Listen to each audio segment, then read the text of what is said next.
이러니 저러니 해도 결국 살아있잖아. 난 그게 너무 고마워. 아무런 이유가 없어. 그냥 살아줘서 너무 고마워. 나야, 고맙다. 눈물이 마구 나기 시작했습니다. 너무 오래 걸렸습니다. 아무 이유 없이 자신을 사랑하는 데까지 너무 오랜 시간이 걸렸습니다. 그래서 미안하기도 했지만 그냥 이 순간에 자신을 안아줄 수 있다는 사실이 너무 감사할 뿐이었습니다. 안녕하세요. 나리랑입니다. 오늘의 이야기는 부모에 대한 원망을 내려놓고 용서하게 된 이야기입니다. 점점 심해져가는 우울증으로 심한 자살 충동이 일어나기 시작하고 아무 일 없이 방 안에만 있다 보니 그것이 더욱더 심해져 갔습니다.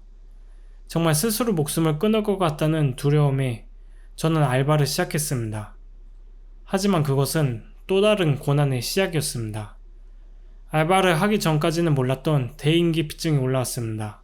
같이 일하는 사람들과 있으면 다리가 떨리고 식은땀이 났으며 구토감과 공황장애 전조 증상까지 다시 나타났습니다.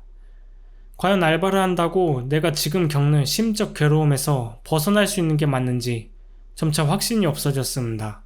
그래도 지금 별다른 방도가 없고 또 알바가 너무 힘든 탓에 죽자는 생각보다는 당장 알바를 가야 하는 게 더 큰 문제로 다가오다 보니 충동이 좀 줄었다는 장점이 있긴 했습니다.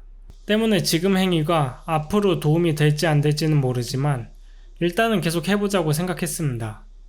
물론 힘들었습니다. 첫 이틀은 한 끼도 먹지 못하고 그 이후도 자꾸 머리가 멍해지며 생각이 멈추는 느낌과 구토감이 계속 몰려왔습니다.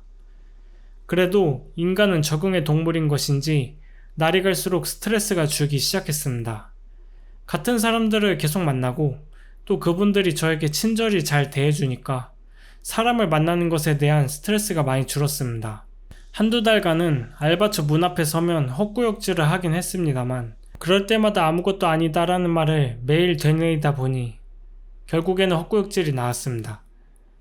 그 외의 증상들도 많이 나았고 일 초반에 많이 하던 실수도 불편한 마음을 내려놓기 시작하니 주어진 일을 잘 하게 되었습니다. 그래서 처음에는 같이 일하는 분들과 대화를 잘 하지 못했지만 점점 말도 가끔 먼저 걸기 시작하는 등 한 걸음씩 나아갔습니다. 처음 시작할 때까지만 해도 그저 당장 힘든 것에 매몰되어 나아질 거라는 희망이 거의 보이지 않았으나 결국 매일 견디고 이겨낸 덕분에 조금씩 진전이 보이기 시작했습니다. 그렇지만 점점 마음의 여유가 생긴다는 것은 쓸데없는 생각이 생길 계기가 되기도 했습니다. 점차 일에 적응할수록 부모님에 대한 원망이 올라오기 시작했습니다. 어린 나이에 폭력에 방치되어 아무런 도움도 받지 못한 것이 자꾸 떠올라 분노와 억울함 때문에 우는 날도 많았습니다. 정작 저를 때린 형은 용서했으면서 왜 부모는 이렇게 용서를 하기가 힘든지, 왜 용서를 할 수가 없는지 스스로 의문이 들었습니다. 하지만 그 의문들은 제가 느낀 감정의 소용돌이에 묻혀 사라졌습니다. 한 고통에서 벗어나면 다른 고통에 다시 빠지고 고통의 구렁텅이에 자꾸 스스로를 몰아넣는 것 같았습니다. 이전에 자신의 고통은 자신이 만든다는 것을 깨달았다고 그것이 실행으로 옮겨져 삶이 개선되는 건 다른 이야기였습니다. 아는데 안 됐습니다. 습관적으로 삶을 계속 비관했습니다. 뉴질랜드의 일을 겪으며 전 직장에서 괴롭힘을 겪으며 나란 사람은 과연 나아진 것일까? 그동안 삶의 이유를 찾기 위해 여러 고통을 감내하고 깨달음을 갈구했지만 막상 그 갈증이 해소되니 그것은 아무것도 아니었습니다. 깨달음과 정신적 성장은 제 의식주를 해결해주지 않았습니다. 정신적인 부분에서 도움이 되긴 했겠지만 저에게 오는 스트레스의 종류는 계속해서 변화하고 또 많았기 때문에 하나를 알면 다른 하나에서 새로운 문제가 터졌습니다. 무엇을 하든 제자리 걸음.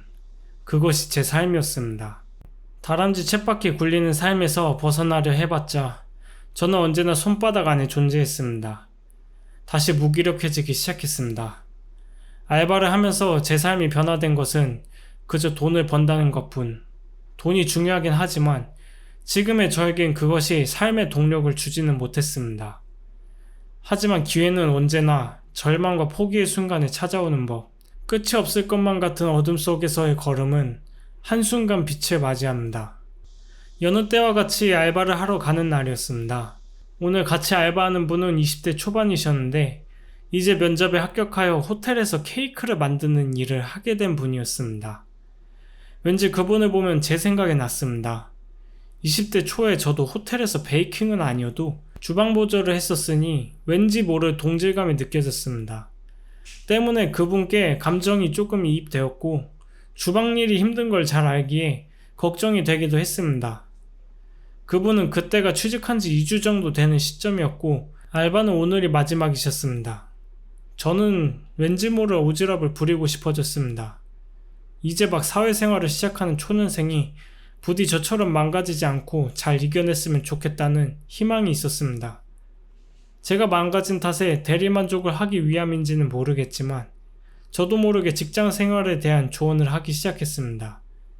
솔직히 나이차도 별로 안 나는 사람인데다가 사회생활을 많이 해본 것도 아니면서 이래라 저래라 하면 꼰대 같아 보일 것 같기도 했지만 그분께서는 다행히 잘 들어주셨습니다. 그 모습에 저도 점점 제 얘기에 빠져들었습니다.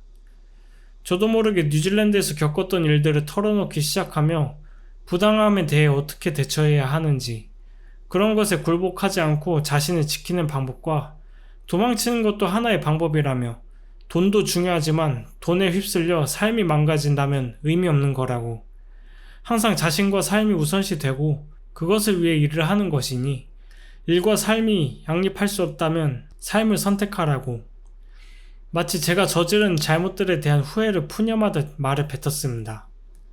그렇게 말을 하다 보니 시간이 후딱 지나갔습니다. 그분께는 제가 어떻게 보였을지 모르겠습니다만 저는 진심을 담아 응원하였습니다. 그렇게 가게의 문을 닫고 그분께 파이팅이라고 했는데 제가 한 말에 제가 울컥했습니다. 그렇게 헤어지고 제 집으로 걸어가는데 가슴이 먹먹했습니다. 저는 어렴풋이 느껴졌습니다. 아까 한 말은 그분을 위한 것이기도 하지만 결국은 나를 위한 말이었다는 것을. 자신의 얘기를 털어놓으며 자신에게 위로를 받는 기분이었습니다. 그 위로가 암울했던 제 인생에 한 줄기 빛이 되어 주었습니다. 갑자기 희망이 보였습니다. 내 인생이 나아질 수 있다고. 오늘 내가 스스로를 위로한 것처럼 앞으로 힘든 일을 맞이하게 될지라도 내 스스로를 믿고 나아간다면, 내가 나를 끊임없이 사랑하고 바라봐 준다면 지금 겪는 고통 다 이겨낼 수 있다고. 다 아무것도 아니라고. 그렇게 집으로 들어가 자기 위해 자리를 펴고 누웠습니다. 누웠지만 잠이 안 와 눈을 뜨고 천장을 바라보았습니다. 평소 같으면 분노 때문에 잠이 오지 않아 눈을 감지 않았던 것이었겠지만 오늘은 아니었습니다. 오늘은 감사함에 벅차올라 눈이 감기지 않는 것이었습니다. 저는 분명 고통스러운 인생을 살았습니다. 물론 모든 사람의 인생이 고통스럽고 저와는 비교도 안 될 정도로 큰 고통을 겪으며 살아온 분들도 계시겠지만 원래 자신의 인생이 자신에겐 가장 힘든 것이고 때문에 저는 제 인생이 너무 고통스럽다 여겨왔습니다. 중간에 주마등을 보며 그것이 세상의 사랑임을 깨달아 감사했던 적도 있었습니다만 그 마음은 금세 사라져 다시 고통이 죽도록 싫어졌었습니다. 그런 스스로가 참 웃겼습니다. 이렇게 세상이 아낌없이 주는 것에 감사하다가도 당장의 고통이 싫어 몸부림치는 모습이, 때문에 사랑이란 걸 알아도 알지 못하고 습관처럼 자신을 채찍질하는 내가 그동안 너무 미웠습니다. 하지만 이젠 그것을 견디고 받아들이는 것이 얼마나 힘든 일인지 알기에 그동안 비관했던 자신을 안아주었습니다. 그리고 이번엔 고통스러운 인생과 자신의 나약함을 비관하지 않고 있는 그대로의 자신을 받아들였습니다. 이러니 저러니 해도 결국 살아있잖아. 난 그게 너무 고마워. 아무런 이유가 없어. 그냥 살아줘서 너무 고마워. 나야. 고맙다. 눈물이 마구 나기 시작했습니다. 너무 오래 걸렸습니다. 아무 이유 없이 자신을 사랑하는 데까지 너무 오랜 시간이 걸렸습니다. 그래서 미안하기도 했지만 그냥 이 순간에 자신을 안아줄 수 있다는 사실이 너무 감사할 뿐이었습니다. 그 순간 부모님의 얼굴이 떠올랐습니다. 그러면서 웃음이 났습니다.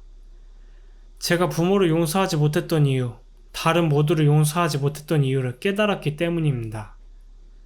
저는 그동안 바라왔습니다. 저에게 잘못한 것에 대한 사과와 반성을 해주길 바랐습니다. 하지만 대부분의 사람들은 자기가 무엇을 잘못했는지조차 몰랐습니다. 저는 그것에 분노했습니다. 저는 그렇게 계속해서 바라왔고 그것은 상대를 미워할 수 있는 계기가 되었습니다. 그렇게 스스로 분노의 굴레에 가둬졌고 하나를 내려놔도 다른 분노의 이유를 만들어 다시 갇혔던 것이었습니다. 그것을 알게 된 저는 그 마음을 접기로 했습니다. 부모님이 저를 방치한 것에 대한 잘못을 이제 안 것도 나에게 제대로 사과하지 않은 것도 다 상관없습니다. 내가 나를 사랑하는데 이유가 없듯이 내가 당신들을 용서하는 이유 또한 없습니다. 그저 그러고 싶어서 그럴 뿐입니다. 그렇게 저는 드디어 분노의 굴레에서 벗어나와 마음의 자유를 되찾았고 행복과 함께 자신을 안아주며 하루를 마쳤습니다. 오늘의 이야기는 여기까지입니다. 영상 시청해주셔서 감사합니다.